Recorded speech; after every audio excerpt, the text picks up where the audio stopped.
Tandaan po natin, hanggat may baha, may buhaya. Maraming salamat po, Ginoong Pangulo. Mga uri ng buhaya sa Pilipinas. Una, Crocodylus contracturus. Ito yung buhayang malakas sa mga substandard at ghost projects. Pangalawa, Crocodylus dpwhus.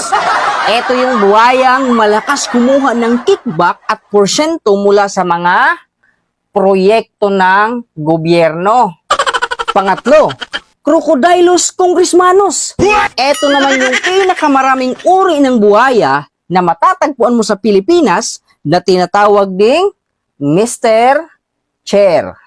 At ang pang-apat, Crocodylus tambaluslos. Ito naman yung pinaniniwala ang pinakamalaking buhaya na makikita mo sa Pilipinas.